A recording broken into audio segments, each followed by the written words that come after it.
पिछले एपिसोड में हमने देखा कि यूजिन को मॉन्स्टर घायल कर देता है। अब इस एपिसोड में वेडनेसडे अपने पिता पर लगे इल्जामों को सुलझाने की कोशिश कर रही है। वह पता लगाना चाहती है कि आखिर पास्ट में उसके डैड के साथ क्या हुआ था। अब नेवरमोर एकेडमी में पेरेंट्स मीटिंग का दिन आ जाता है, जहाँ पर वीकेंड में सभी पेरेंट्स अपने बच्चों से मिलने के लिए आते हैं। वेडनेसडे के मॉम डैड भी वेडनेसडे से मिलने के लिए वहाँ पर आ जाते हैं। लेकिन मीटिंग से पहले प्रिंसिपल विम्स सभी को बताती है कि यूजिन अब ठीक है और वह जल्द ही हम सबके बीच में होगा। यह सब बातें वेडनेसडे पीछे खड़ी होकर सुन रही होती है और वह इनिद को बताती है कि यूजिन की हालत बहुत खराब है और वह कोमा में है। फिर वेडनेसडे और इनिद अपने पेरेंट्स से मिलने के लिए चले जाते हैं। वेडनेसडे अपने पेरेंट्स से बताती है कि जब से आपने मुझे यहाँ पर छोड़ा है मेरे ऊपर बहुत सारे हमले हुए हैं, जिस पर वेडनेसडे के डैड कहते हैं कि मुझे नेवरमोर एकेडमी से यही उम्मीद थी। फिर वेडनेसडे और उसके पेरेंट्स प्रिंसिपल विम्स से मिलने के लिए जाते हैं, जहाँ पर प्रिंसिपल विम्स उन्हें बताती है कि वेडनेसडे सभी से रूड तरीके से बात करती है।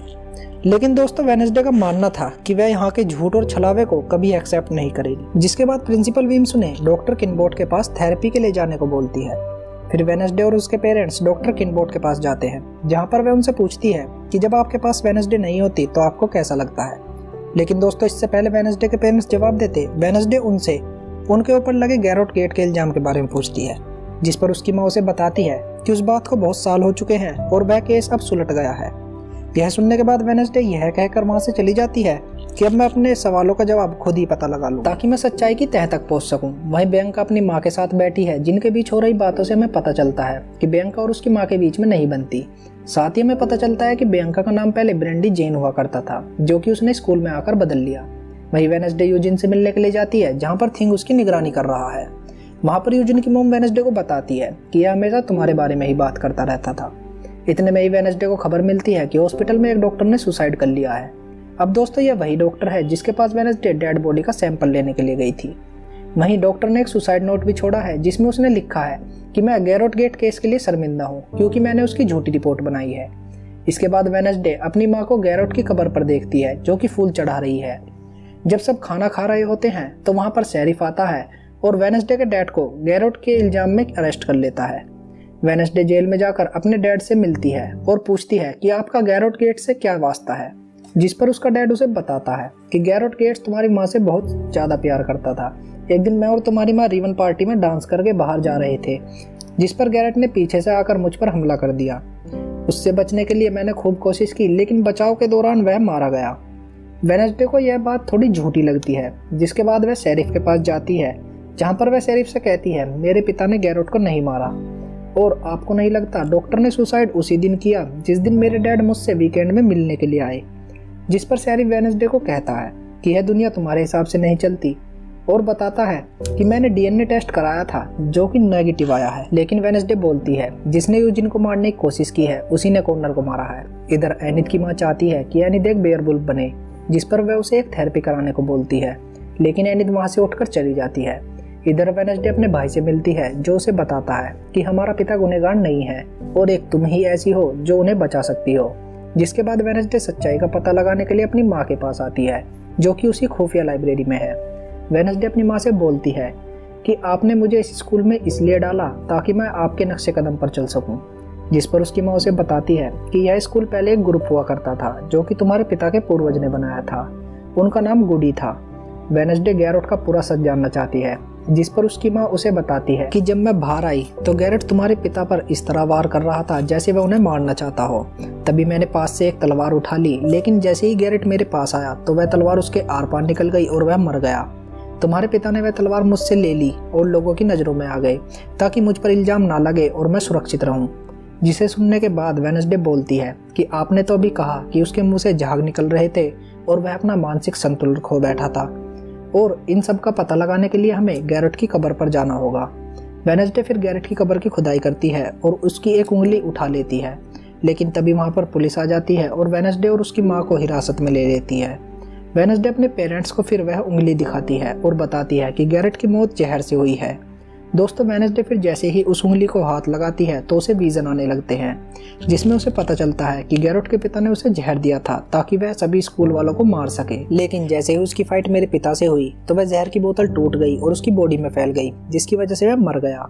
अब वह अपनी माँ को यह भी बताती है कि गैरेट केवल मेरे पिता को मारने के लिए नहीं आया था, वह सभी स्कूल वालों को मारने के लिए आया था। जिसके बाद वेडनेसडे और उसकी माँ जेल से बाहर आ जाते हैं और वह सीधा मेयर के पास जाते हैं। वह कहते हैं कि आपने गैरेट की मौत का सच छुपाया है, क्योंकि गैरेट की मौत जहर से हुई है, ना कि तलवार से।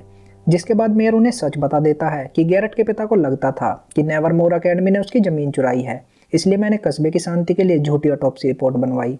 फिर वह सब कुछ सच बता देता है और वेडनेसडे के पिता को रिहा कर देता है। अब इन सब के बाद वेडनेसडे अपने पेरेंट्स को बताती है कि मुझे विजन आते हैं, जिस पर उसकी माँ कहती है कि विजन हमारे पूर्वजों की देन है, लेकिन अगर हम इन्हें कंट्रोल नहीं कर पाते तो यह हमें पागल बना देती हैं, इसलिए समय समय पर हमारे पूर्वज आकर हमें ट्रेनिंग देते हैं। जिस पर वेडनेसडे कहती है जैसे गुडी एडम, लेकिन उसकी माँ उससे कहती है कि तुम्हें उससे सावधान रहना होगा, क्योंकि गुडी के अंदर बदले की भावना थी, जिसकी वजह से वह खुद को भी नहीं बचा पाई। जेल से बाहर आकर यह फैमिली फिर से खुश हो जाती है। सभी पेरेंट्स अपने बच्चों से मिलकर वापस घर जाने लगते हैं। एनिथ की माँ बोलती है कि तुम्हें थेरेपी के लिए कैंप में जाना चाहिए, जिस पर एनिथ कहती है मुझे जब बेयरवुल्फ बनना होगा मैं बन जाऊंगी। इधर बैंका भी अपनी माँ से कहती है कि मुझे 1 साल यहीं रहने दीजिए, जिसके बाद मैं खुद आपके पास आ जाऊंगी। वेडनेसडे के पेरेंट्स जाते समय उसे एक बुक दे जाते हैं जो कि प्रिंसिपल विम्स पढ़ा करती थी। जिसके बाद वेडनेसडे प्रिंसिपल विम्स के पास जाती है और बोलती है कि रोवन की मौत मैंने खुद अपनी आंखों से देखी है और मुझे पता है कि उसे आपने ही मारा है। आप ही हैं जो रूप बदलकर सबका खून करती हैं, और यह बात मैं पुलिस को जाकर बताऊंगी। जिस पर सफाई देते हुए प्रिंसिपल विम्स कहती हैं कि रोवन की शक्तियाँ उस पर हावी हो गई थी, जिसकी वजह से उसने तुम्हारी जान लेने की कोशिश की, और यह बात उसके पेरेंट्स को भी पता है। लेकिन तभी बाहर से शोर आने लगता है। जब प्रिंसिपल विम्स और वेडनेसडे बाहर आते हैं तो वह देखते हैं आग से लिखा हुआ है फायर विल रन, और यह एपिसोड यहीं पर एंड हो जाता है। इस एपिसोड की स्टार्टिंग में वेडनेसडे अपने रूम में कैंडल जलाकर बैठी हुई है। वह गुडी एडम को बुलाना चाहती है, लेकिन तभी वहां पर एनिथ आ जाती है। वेडनेसडे को एक लेटर मिलता है जिसमें लिखा होता है अगर तुम्हें अपने सवालों के जवाब चाहिए तो क्रिकस्टोन में आकर मिलो।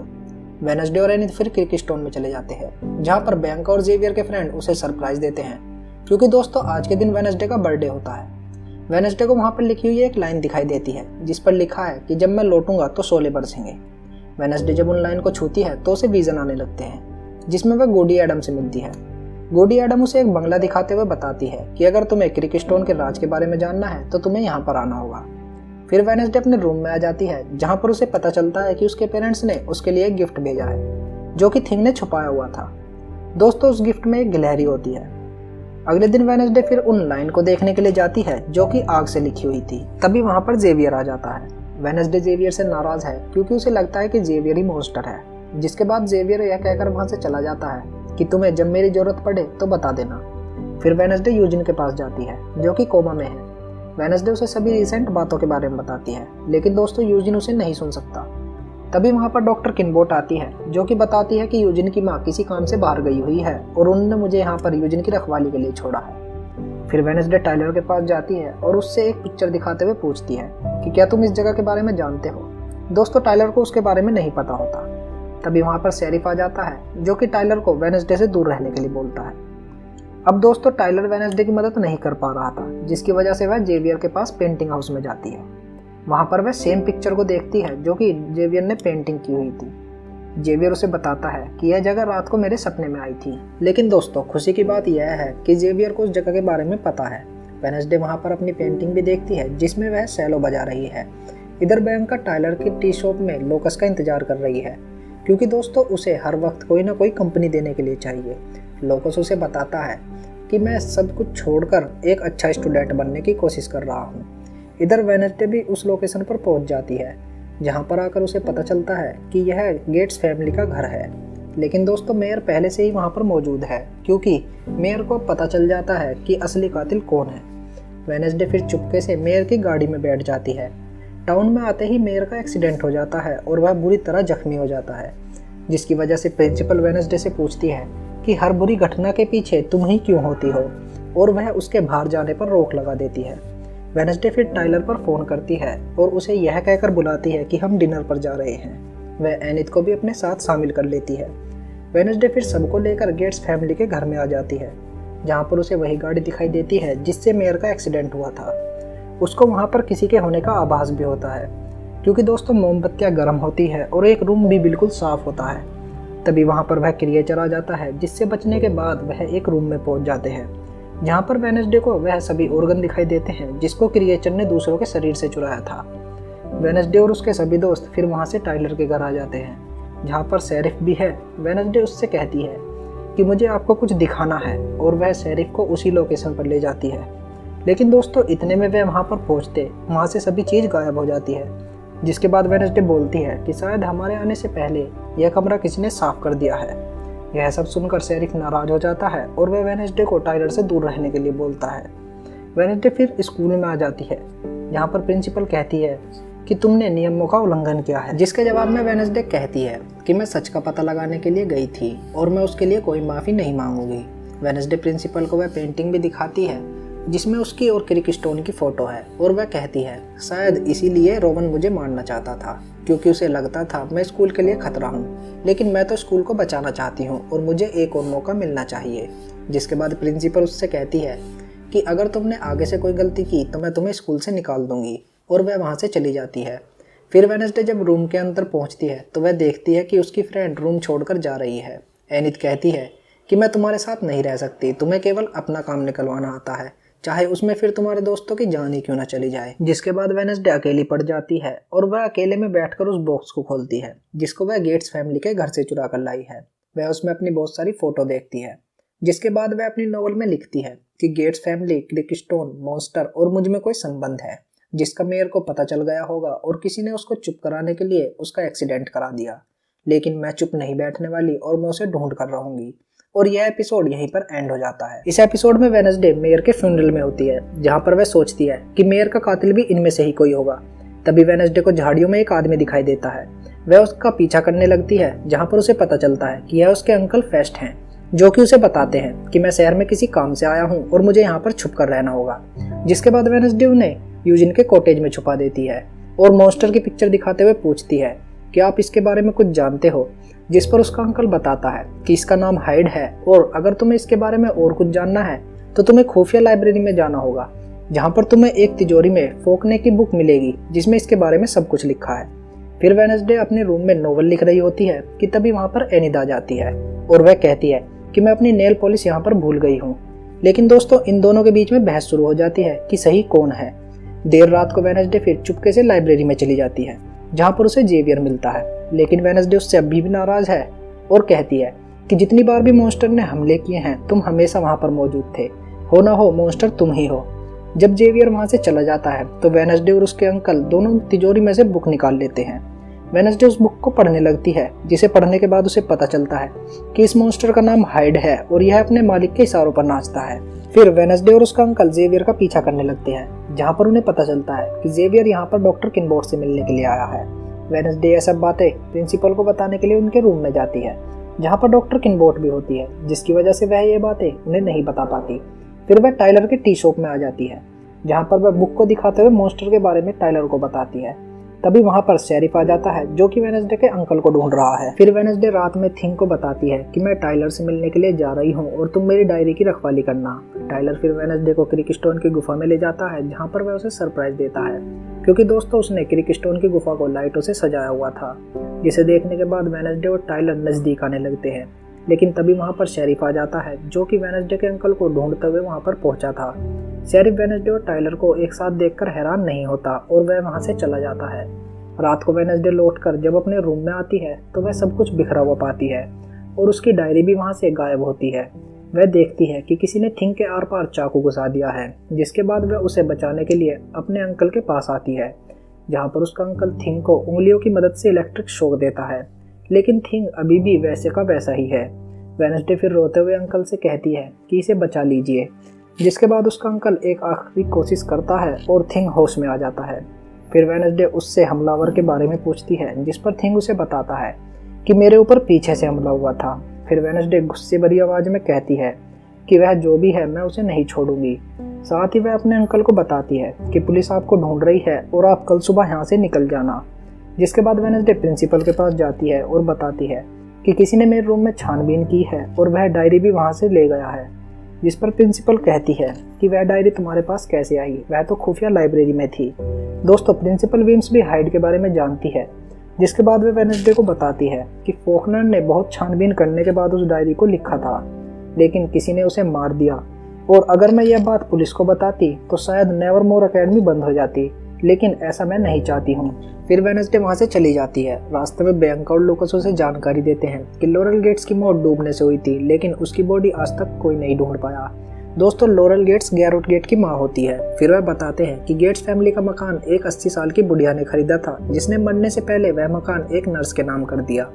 जिसे सुनकर वेडनेसडे का शक डॉक्टर किनबोट पर जाता है। वह डॉक्टर किनबोट के पास आती है, जहाँ पर वह उन्हें लॉरेल गेट्स के नाम से पुकारती है और कहती है कि तुमने बदला लेने के लिए सबका खून किया।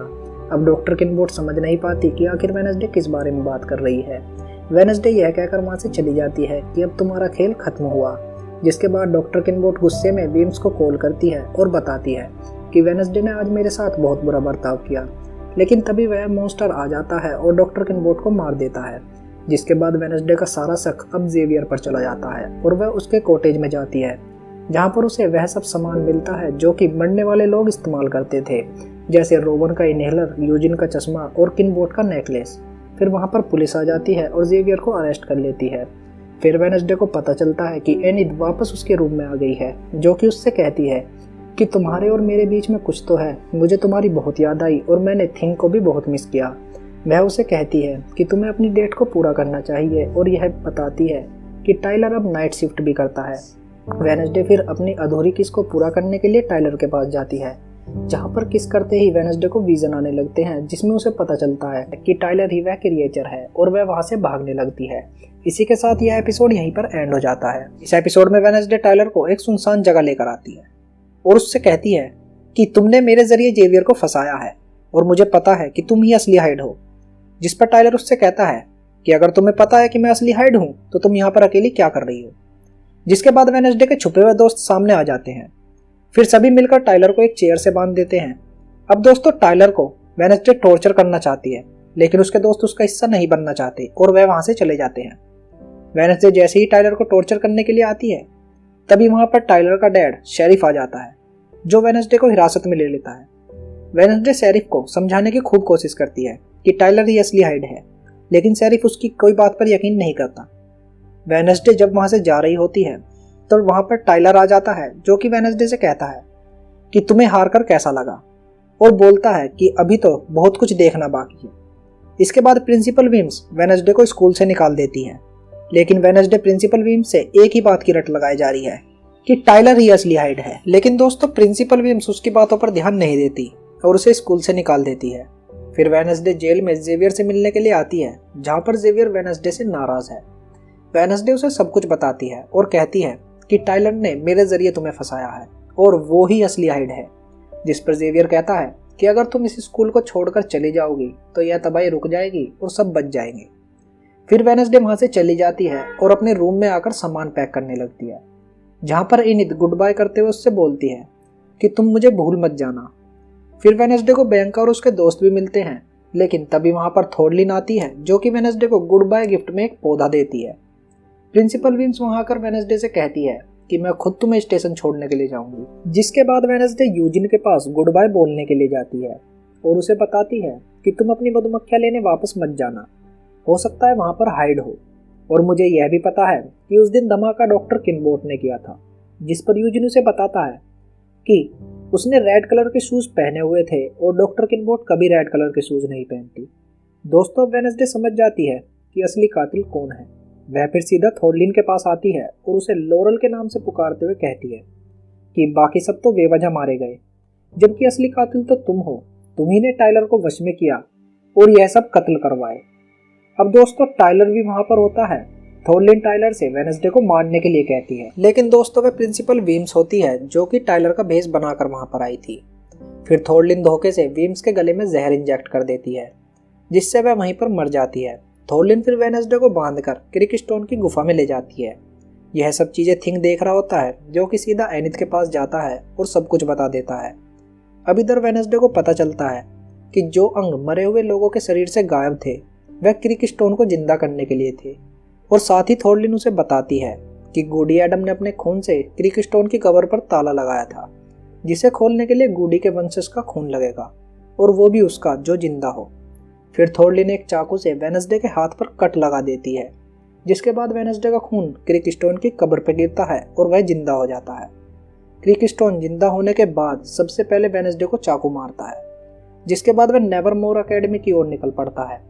वेडनेसडे घायल जमीन पर पड़ी होती है, लेकिन तभी वहां पर गुडी आ जाती है, जो कि वेडनेसडे को बताती है कि मैं तुम्हारे घाव को ठीक कर दूंगी, लेकिन इसके बाद मैं कभी भी तुम्हारे विजन में नहीं आ पाऊंगी। इधर नेवरमोर एकेडमी में सबको पता चल जाता है कि क्रिकस्टोन उन्हें खत्म करने के लिए आ रहा है, जिसके बाद वह सब नेवरमोर एकेडमी छोड़कर भागने लगते हैं। इधर जंगल में वेडनेसडे के पास टाइलर आता है, जो कि हाइड बनकर उस पर हमला करता है, लेकिन तभी वहां पर वेयरवुल्फ आ जाता है, जिसे देखकर हमें पता लगता है कि यह एनिद है, जो कि पहली बार वेयरवुल्फ बनी है। हाइड और वेयरवुल्फ के बीच में फाइट शुरू हो जाती है, लेकिन वुल्फ हाइड को बहुत बुरी तरह जख्मी कर देती है, जिसके बाद शेरिफ वहां पर आता है, जो कि टाइलर को संभालता है। अब इधर वेडनेसडे भी एकेडमी में पहुंच जाती है, जहां पर वह एक तलवार लेकर क्रिकस्टोन के सामने खड़ी है। उसका साथ देने के लिए वहां पर जेवियर भी आता है। क्रिकस्टोन जेवियर पर हमला करता है, लेकिन वेडनेसडे आगे आ जाती है और घायल हो जाती है। वेडनेसडे फिर जेवियर से बच्चों की मदद करने के लिए कहती है। वह फिर दोबारा क्रिकस्टोन से लड़ने के लिए खड़ी हो जाती है। क्रिकस्टोन वेडनेसडे को मारने ही वाला होता है कि पीछे से बैंका उस पर हमला कर देती है, जिसकी वजह से उसका ध्यान बढ़ जाता है। अब दोस्तों वेडनेसडे को एक ओपनिंग दिखाई देती है और वह जैसा गुडी एडम ने बताया था वैसा ही करती है और क्रिकस्टोन के दिल के आर पार तलवार घुसा देती है, जिसके बाद क्रिकस्टोन दोबारा से मर जाता है और राख बनकर उड़ जाता है। सब राहत की सांस लेते ही हैं कि तभी वहां पर थोरलिन हाथ में गन लेकर आ जाती है, जो कि वेडनेसडे को मारना चाहती है, लेकिन यूजिन अपनी मधुमक्खियों के साथ वहां पर आता है और थोरलिन पर हमला कर देता है, जिसके बाद दोस्तों थोरलिन भी वहीं पर मर जाती है। इधर एनिद भी अपने असली रूप में आ जाती है। जब वेडनेसडे वहां से जाने लगती है तो एनिद उसे अपने गले लगाती है, जिसके बाद वेडनेसडे भी उसे गले लगाती है। लेकिन दोस्तों हम पहली बार देखते हैं कि वेडनेसडे को कोई विजन नहीं आ रहा है। वह फिर अपनी नोवेल का दी एंड लिखती है, लेकिन दोस्तों वह कंफ्यूज है कि क्या सच में यह खत्म हो गया, जिसकी वजह से वह उसके पीछे एक क्वेश्चन मार्क लगा देती है। वह फिर प्रिंसिपल विम्स की खाली चेयर को देखने के लिए जाती है।